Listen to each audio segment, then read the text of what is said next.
నమస్తే welcome to 99 TV నేను ప్రియాంక తమిళనాడు రాజకీయాల్లో మరోసారి కీలక పరిణామం చోటు చేసుకుంది. ఇటీవల జరిగిన అసెంబ్లీ ఎన్నికల్లో విజయం సాధించి ముఖ్యమంత్రిగా బాధ్యతలు స్వీకరించిన తమిళగ వెట్రి కళగం అధినేత జోసెఫ్ విజయ్ ఎన్నిక ఇప్పుడు న్యాయపరమైన పరీక్షను ఎదుర్కొంటోంది. ఆయన ఎన్నికల విజయాన్ని సవాల్ చేస్తూ దాఖలైన ఎన్నికల పిటిషన్లను మద్రాస్ హైకోర్టు విచారణకు స్వీకరించడం దేశవ్యాప్తంగా చర్చనీయాంశంగా మారింది. ప్రజలు ఎన్నుకున్న ప్రజా ప్రతినిధుల ఎన్నికలపై అనుమానాలు లేదా ఆరోపణలు వస్తే వాటిని పరిశీలించే అధికారం రాజ్యాంగం ఎన్నికల చట్టాల ద్వారా న్యాయస్థానాలకు కల్పించింది. అదే ప్రక్రియలో భాగంగా ఇప్పుడు సీఎం విజయ్ ఎన్నికపై కూడా హైకోర్టు విచారణ ప్రారంభించేందుకు సిద్ధమైంది. అయితే ఇక్కడ ఒక విషయం స్పష్టంగా గుర్తుంచుకోవాలి. హైకోర్టు పిటిషన్ను విచారణకు స్వీకరించడమే తప్ప విజయ్ తప్పు చేశారని లేదా ఆయన ఎన్నిక చెల్లదని ఇప్పటివరకు ఎలాంటి నిర్ణయం తీసుకోలేదు. ప్రస్తుతం ఇది కేవలం న్యాయపరమైన ప్రక్రియలో మొదటి దశ మాత్రమే. ఈ కేసును మద్రాస్ హైకోర్టు న్యాయమూర్తి జస్టిస్ వి లక్ష్మీనారాయణన్ విచారణకు స్వీకరించారు.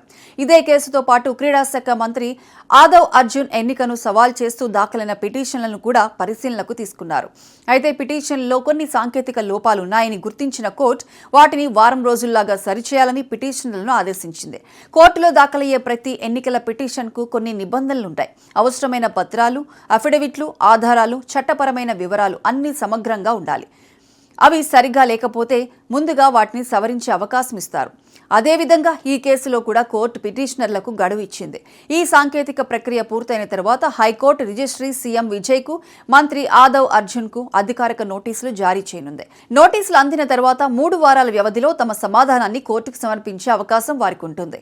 ఆ తర్వాత ఇరుపక్షాల వాదనలు, సమర్పించే ఆధారాలు, ఎన్నికల అధికారుల నివేదికలు, అవసరమైతే సాక్షుల వాంగ్మూలాలు పరిశీలించిన తర్వాతే కోర్టు తుది నిర్ణయం తీసుకుంటుంది. ఎన్నికల కేసులు చాలా కాలం పెండింగ్ లో ఉండకూడదని ఎన్నికల చట్టం ఉద్దేశం. అందుకే ఈ కేసు విచారణను వీలైనంత వేగంగా పూర్తి చేయాలని న్యాయమూర్తి స్పష్టం చేశారు. సాధ్యమైనంత వరకు 6 నెలల్లోపు విచారణ పూర్తి చేయాలని కోర్టు సూచించింది. ఇప్పుడు అసలు ఆరోపణలు ఏమిటనే అంశం కూడా ఆసక్తికరంగా మారింది. డీఎంకే అభ్యర్థి ఇనిగో ఇరుదయరాజ్ తన ఎన్నికల పిటిషన్లో పలు ఆరోపణలు చేశారు. ముఖ్యంగా నామినేషన్ దాఖలు చేసే సమయంలో సమర్పించాల్సిన అఫిడవిట్లో తనపై పెండింగ్లో ఉన్న కొన్ని కేసుల వివరాలను పూర్తిగా వెల్లడించలేదని ఆయన ఆరోపించారు. ఎన్నికల్లో పోటీ చేసే ప్రతి అభ్యర్థి తనపై ఉన్న క్రిమినల్ కేసులు, ఆస్తులు, అప్పులు, ఆదాయం, కుటుంబ సభ్యుల ఆస్తులు వంటి వివరాలను అఫిడవిట్ రూపంలో ఎన్నికల సంఘానికి సమర్పించాల్సి ఉంటుంది. ఈ వివరాలను ఉద్దేశపూర్వకంగా దాచిపెడితే అది ఎన్నికల చట్టాల ఉల్లంఘనగా పరిగణించే అవకాశం ఉంటుంది. ఇదే అంశాన్ని పిటిషనర్ ప్రధాన ఆరోపణగా పేర్కొన్నారు. మరో ఆరోపణ ఏంటంటే ఎన్నికల ఖర్చుల గురించి. ఎన్నికల సంఘం ప్రతి అభ్యర్థికి ప్రచార ఖర్చులపై పరిమితి విధిస్తుంది. ప్రచారానికి ఖర్చు చేసిన ప్రతి రూపాయిని అధికారిక లెక్కల్లో చూపించాల్సి ఉంటుంది. కానీ విజయ్ తన అసలు ఎన్నికల ఖర్చులను పూర్తిగా వెల్లడించలేదని, అధికారిక లెక్కల్లో తక్కువగా చూపించారని పిటిషన్లో ఆరోపించారు. దీనిపై ఎన్నికల సంఘం వద్ద ఉన్న ఖర్చుల రికార్డులు, బ్యాంకు లావాదేవీలు, ప్రచార కార్యకలాపాలు వంటి అంశాలను కోర్టు పరిశీలించే అవకాశం ఉంది. మరో ముఖ్యమైన ఆరోపణ చిన్నపిల్లలను ఎన్నికల ప్రచారంలో వినియోగించడంపై ఉంది. ఎన్నికల నియమావళి ప్రకారం పిల్లలను రాజకీయ ప్రచారంలో ఉపయోగించడం వివాదాస్పద అంశంగా పరిగణించబడుతుంది. డీఎంకే అభ్యర్థి తన పిటిషన్లో విజయ్ ఎన్నికల ప్రచారంలో చిన్నారులను వినియోగించారని ఆరోపించారు. ఇది నిజమా? ప్రచార కార్యక్రమాల్లో పిల్లలు ఎలా పాల్గొన్నారు? అది చట్టవిరుద్ధమా అనే విషయాలను కూడా విచారణలో పరిశీలించే అవకాశం ఉంది. ఈ అన్ని ఆరోపణల ఆధారంగా విజయ్ ఎన్నికను చెల్లనిదిగా ప్రకటించాలని, తనను ఆ నియోజకవర్గ విజేతగా ప్రకటించాలని పిటిషనర్ కోర్టును కోరారు. అంతేకాకుండా తిరుచి ఈస్ట్ నియోజకవర్గంలో ఉప ఎన్నిక నిర్వహించకుండా తాత్కాలికంగా స్టే విధించాలని కూడా విజ్ఞప్తి చేశారు. అయితే ఇలాంటి అభ్యర్థనలు కోర్టు వెంటనే ఆమోదించదు. ముందుగా అన్ని పక్షాల వాదనలు విని చట్టపరమైన అంశాలను పరిశీలించిన తర్వాత మాత్రమే నిర్ణయం తీసుకుంటుంది. ఎన్నికల పిటిషన్లో సాధారణంగా కోర్టు పలు అంశాలను పరిశీలిస్తుంది. అఫిడవిట్లో వివరాలు దాచడం ఉద్దేశపూర్వకమా? ఆ వివరాలు ఎన్నికల ఫలితాన్ని ప్రభావితం చేశాయా? ప్రచార ఖర్చులు నిజంగా చట్ట పరిమితిని మించాయా? ఎన్నికల ప్రచారంలో జరిగిన చర్యలు ప్రజాస్వామ్య ప్రక్రియను ప్రభావితం చేశాయా అనే అంశాలన్నింటినీ సాక్ష్యాధారాల ఆధారంగా పరిశీలిస్తుంది. ఎన్నికల ఫలితాన్ని రద్దు చేయడం అనేది చాలా తీవ్రమైన నిర్ణయం. అందుకే కోర్టులు ఇలాంటి కేసుల్లో ప్రతి ఆధారాన్ని జాగ్రత్తగా పరిశీలిస్తాయి.